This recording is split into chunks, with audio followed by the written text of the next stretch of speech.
Welcome. I'm Joe Torito, the president of the Rochester Baseball Historical Society. First of all, I want to thank Ryan Brecker for organizing this event. This is the first time that we've done a series of talks, so hopefully it'll be fun and informative to everybody. I'm going to make my opening remarks very brief because we have a lot of interesting material to cover in a short period of time. We have a great lineup today.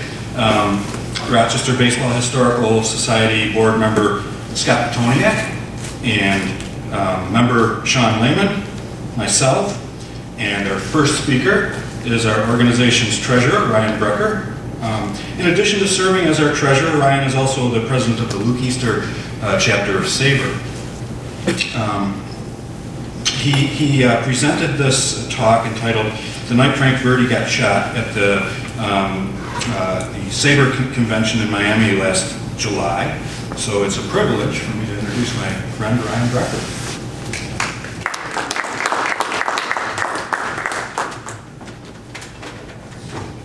All right, thank you, Joe, and thank you all for coming today. Before we get started, just wanted to say kind of the inspiration for this talk, for this series of talks, was to kind of bring a mini SABR type convention to Rochester. One of the things that works well at SABR is the research presentations are short, so you don't have to have too big of an attention span for any one presentation, and you can get a bunch in a short amount of time. So with our 4 presentations today, we're going to do 2, take a 10-minute break, and do the other 2. And we have to wrap up by 5, so we will. All right, so I'll be talking to you today about the night Frank Verdi got shot and the Red Wings' adventures in Cuba. I came across this topic because of the SABR convention being in Miami this year, seemed a natural connection between the Red Wings and Cuba, with Cuba being so close to Miami. So let's travel back to 1959. This is when the Red Wings series started in Havana. It was a Friday night, July 24th, and a crowd of more than 26,000 showed up to the Grand Stadium in Havana. The picture on the left here is what the stadium looked like in the late 50s, so it was a near capacity crowd. Since the 50s, the stadium's expanded to seat about 55,000, and this is the stadium where the Orioles played their exhibition game, and it's the largest stadium in Cuba. But the fans weren't there to see AAA baseball. This was the day of the Barbudos exhibition, and Fidel Castro was scheduled to pitch in a 2-inning game. Quote from the DNC from that day is fantastically popular Fidel Castro, currently playing his temporary status of private citizen to the hilt, we'll get into that more in a minute, was front and center smash hit in the baseball flannels of his Barbudos, which is Spanish for bearded ones, army in a special preliminary. So how'd Fidel do? It was an army team versus the military police, and according to the DNC reports, he warmed up half the day in his Hilton hotel room. And it doesn't look like things were being taken too seriously. When the plate umpire called out one batter on a high inside 3-2 pitch, he ran up to the batter's box to shake the umpire's hand. Somehow I think Fidel probably got most of the calls his way that day. And here's a couple pictures of Fidel in action. And his pitching was described as wild but fast with good motions. And at that, he bounced out to short and actually did run out the plate at first base, so that George Behan gave him credit for that. Who did the Barbudos team play? They played the military police team, and Fidel's number 2 was Major Camilo Cienfuegos, and he was originally scheduled to pitch for the military police team, but at the last minute he decided to catch for Barbudos instead, saying that he never opposes Fidel in anything, including baseball. Now, of course, Cienfuegos, he passed away less than a year later in a plane crash under mysterious circumstances. That's still not known exactly what happened to this day. And this was after he did have some conflict with Castro. So after the preliminary, we go into the regularly scheduled game of July 24th. The Sugar Kings won it 4-2, getting 4 runs in the middle innings, and they took the first game of the series. So the next day is July 25th, and this was another doubleheader of a type. We had a resumption of a game that got suspended in June in the top of the 8th inning, and it was going to be followed by a regularly scheduled 9-inning game. The start time of the game was really late. It was going to start at 9 o'clock. And part of this was planned for the July 26th celebration in Cuba. This was going to be the first one of those. And what the July 26th celebration is it's a reference to the failed attacks from the Castro group on the Moncada barracks in 1953. This was really where the Castro's Cuban Revolution started. And the July 26th movement became the name of Castro's army, and it is the army that eventually drove Batista out of Cuba in early 1959 and led to Castro's rise to power. So back to the game. The suspended game got won by Havana 1-0. Leo Cardenas on the left here, he singled and stole second base, got to third on a pass ball, and then Yo-Yo Davalillo doubled off Rochester's Bob Keegan. Yo-Yo Davalillo is the gentleman in the middle there, because of course he's the one that hits the game when you double. And that's Bob Keegan in happier times after pitching a no-hitter with the White Sox. So on to the regularly scheduled game on July 25th. Rochester took a 3-1 lead into the 9th inning, but Borrego Alvarez, who's pictured here, hit a 2-run homer in the bottom of the 9th to send the game into extra innings. The 11th inning, Red Wings pulled ahead, the Billy Harrow home run. In the middle of the 11th inning, midnight struck, and it's now 26th of July, and the planned 26th of July celebration starts. So promptly at midnight, rockets in the background behind the stadium signaled the start of Cuba's first July 26th celebration. Cuban anthem was played, everyone rose to sing. At the same time, weapons inside and outside the ballpark began firing to desist only while the anthem was finished. So because of all the ruckus and the gunfire in and out of the stadium, there was a consideration given to stopping the game right there after 10.5 innings. Of course, Rochester was ahead 4-3, and the umpires decided not to risk the wrath of the home crowd, whose team was losing. There was reported approximately 5,000 fans in the stadium. Other sources cite the crowd as topping 35,000. I think the way to rectify those two is there were probably 5,000 in the stadium, but tens of thousands in the streets around the stadium for the 26th of July celebration. And even after the Cuban anthem stopped, shooting continued sporadically for several minutes. Play halted several times while eruptions were fired from various sections of the stadium. Between innings, there was even firing into the on-deck circle in front of the Red Wings dugout. So eventually things calmed down enough. We get play continue into the bottom of the 11th inning. Havana's Jesse Gonder here on the left led off with a double. And Cot Deal, who was the Red Wings manager at the time, believed that he missed first base by 2 feet. So of course they didn't have 3-4 umpires a game back then. They only had 2. And Cot Deal's argument was that Jesse Gonder really was overly generous in his rounding to first base. So Cot Deal goes out, argues vociferously, puts his fingers up to his throat, telling the umpire that he choked up. He's immediately ejected, sent over to the clubhouse. And this was probably the best ejection of Cot Deal's career for what happened from here. So the Sugar Kings did wind up tying the game into the 12th inning to go. With Cot Deal out of the game, Frank Verdi, who was a player for the Red Wings at the time, took over in the manager spot, and with taking over as manager, also took over as third base coach. So in Verdi's words, it sounded like the 4th of July with all the shooting. They were shooting fireworks, and the policemen right up in the stands were shooting their guns. It sounded like a war. I was standing there coaching, and pow, I thought I got hit with the ball. I was beamed about 2 weeks ago, and it felt just the same. So Verdi was actually in the third base coaching box and got struck by a stray bullet. This picture of Verdi is showing where he got struck, and did have a sense of humor about it afterwards. That if that bullet had been 2 inches to the left, it would have gone right through my head, and all the team would have had to chip in $5 a piece for flowers. The reason why Cot Deal is probably very glad he got ejected is Frank Verdi, as a player, was wearing a rubber plastic liner in his cap, and the bullet actually struck the plastic liner, which saved Verdi from further injury. Since Cot Deal wasn't a player, he didn't have a similar liner in his cap, so if he had been struck in the same spot at the same time, much more damage would have likely have been done. And Verdi, of course, got a lot of sympathy back home. Called his wife on Sunday and said that, I read in the paper you got shot in the head. And he told her he was all right, but they say things always happen in threes. And the meeting we had a couple weeks ago, and now this, he was wondering what the third one will be. But I couldn't find a third head injury that happened to Verdi that year. Of course, Frank Verdi wasn't the only person on the field struck. The Sugar King shortstop, Leo Cardenas, was also struck, and he was struck in the back of the shoulder. This was pretty much an afterthought in the U.S. media, since it wasn't the American-based team. It really got very little coverage.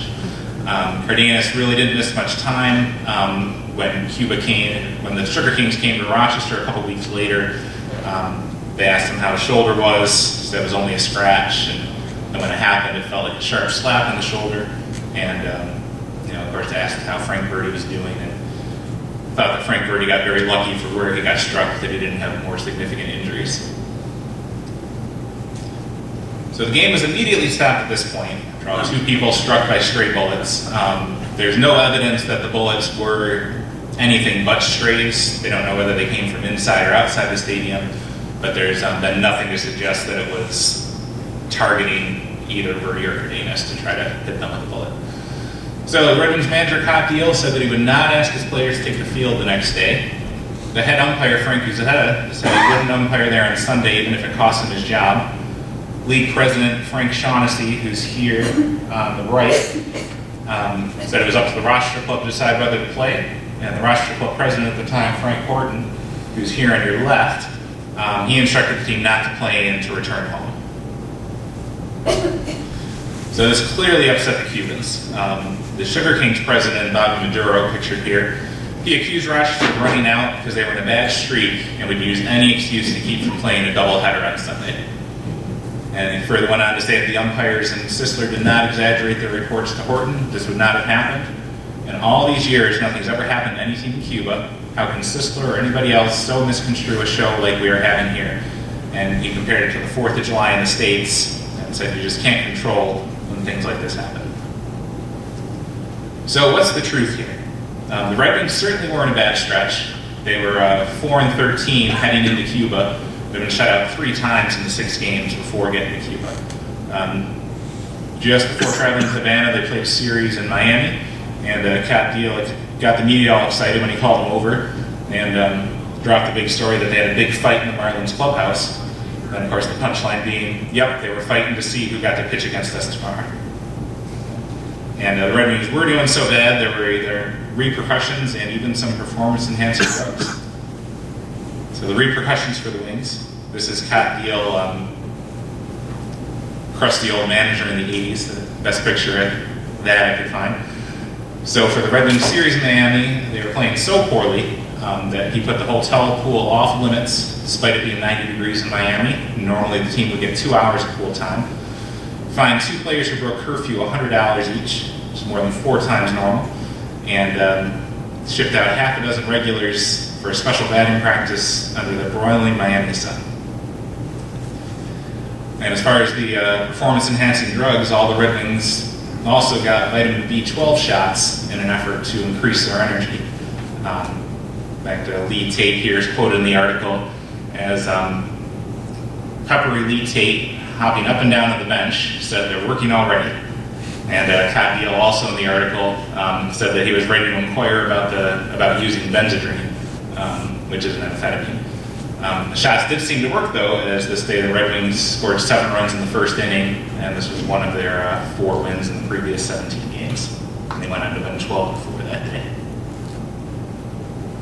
And of course, the B12 shots, that's what most of the modern players that get caught using performance-enhancing drugs say that they believe they were injected themselves with. So, and for the Sugar Kings, what's the truth there? The club was really on shaky footing even before all this happened. In July of '59, Maduro, the team president, said that he'll try to sell the franchise if he loses money, but that they'll finish out that season in Havana. There's only a crowd of 500 at that game, and the Sugar Kings got a lifeline from Castro around this time when he bought $10,000 in tickets for soldiers, and I believe those were used at the first Red Wings game of this series, and also provided a lot of advertising money for the Cuban Sugar Institute to the Sugar Kings. So So really, this whole series was all wrapped up in Castro's political maneuvering. After overthrowing the Cuban president, Castro became prime minister, and due to a conflict with the president of Cuba at the time over confiscating private farmland, he resigned as prime minister on July 17th and planned a rally in Havana for July 26th to coincide with the Sugar Kings game to try to show that the populace was behind him and to try to overthrow Verdi and return to power. So on July 26th, lots of farmers came out to support Castro, and there's a reported crowd of about 500,000 Cubans, and Castro reluctantly agreed to return as prime minister based on the people's support. So the International League's response to all this, Sugar Kings, fortunately for the league, the Sugar Kings started a road trip immediately after this game and weren't due back in Havana until August 11th. There were threats and petitions and boycotts from multiple teams. The Miami team doubted if they could get their ball club down there right now. The Toronto players went as far as signing a petition saying they wouldn't play there, and the Richmond team said that they weren't interested in going back to Havana. So a few days later, the director of sports of Cuba issued an apology, sending it to the Red Wings president. Said that he regrets the unfortunate incident due exclusively to demonstration of joy and feeling of freedom staged by our people, similar to July 4th in the United States. We can assure you your team will be granted in future all courtesies and safety measures as heretofore. So Frank Shaughnessy, again the IL president, he traveled down to Havana to kind of check things out himself. He initially ruled that the tie game would be completed and the game that was scheduled for Sunday would only be made up if it affected the standings, and to make no change in the remainder of the schedule. Buffalo was in first place at the time, and Cuba, the Sugar Kings, was gaining on them, so they protested and pretty much insisted that these games be made up so as to not affect the pennant race. And Shaughnessy decided that Havana was safe enough to continue games there, and the games in Havana resumed August 11th as previously scheduled. And Bobby Maduro further kind of downplayed the event. He responded to a letter to the editor that was in the Democratic Chronicle, and he maintained that he didn't approve of the action of the Red Wings to not play on Sunday, but he did calm down some and respected their right to do as they deemed best, and tried to explain the events around this as sometimes your good citizens forget that the Cuban Republic is young and that its people have recently emerged from 7 years under a dictator's yoke.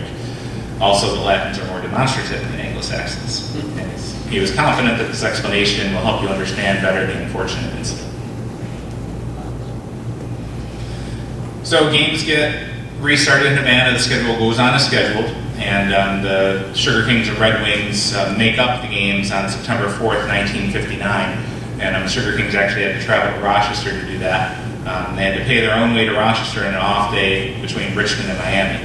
Of course, Rochester is nowhere near Richmond or Miami, so this was quite a hardship for the Sugar Kings to have to travel that far, and for paying their own way to Rochester between two southern cities, they got to split the gate after park expenses, which the attendance at the games weren't very high, so I can't imagine that didn't even cover their travel costs to get up to Rochester for the games.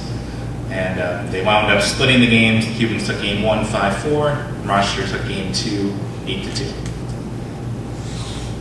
Cubans did play hot, though, to finish out the season. They had snuck into the playoffs as the third-seeded team and wound up emerging as the Governor's Cup champions over Richmond in the finals, and went on to win the Little World Series over Minneapolis in 1959. And then Minneapolis Millers team featured Carl Yastrzemski. A lot of people, when they hear about the Frank Verdi incident, they think that was the end right then and there of organized baseball in Cuba, but it wasn't. The Sugar Kings returned for the 1960 season, and it was actually the Red Wings that played there on opening day. Here's Red Wings manager Clyde King next to Fidel Castro as he's throwing out the first pitch. And the Red Wings had another exciting visit in June of 1960. when a munition dump that exploded cut off power and delayed game one of a doubleheader for about 90 minutes. Apparently about 5 minutes before the game, there was a terrible explosion that shook the ballpark. It was far enough away where no one got hurt at the ballpark, but they could hear the explosion and see the huge cloud of black smoke over the city.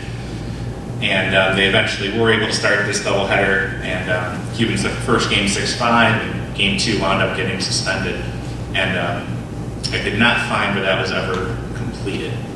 So this was on June 26th, and in July of that same year, with the U.S.-Cuban tensions increasing, the Secretary of State really pressured baseball to pull out of Cuba, and the Sugar Kings relocated pretty much overnight and became the Jersey City Jerseys in July 1960. And this, of course, only shortly predated the full U.S. embargo that started in October of 1960. If the picture displays well enough, you might be able to see the Jersey City picture on your left. The uniforms there are the Cubanos uniforms. The Jersey City is just a patch over the Cubanos. So that's really how quickly they thought they were playing in Havana today. The league said, nope, you're moving to Jersey. And it really did happen that quickly. And that was the end of the Red Wings adventures in Cuba.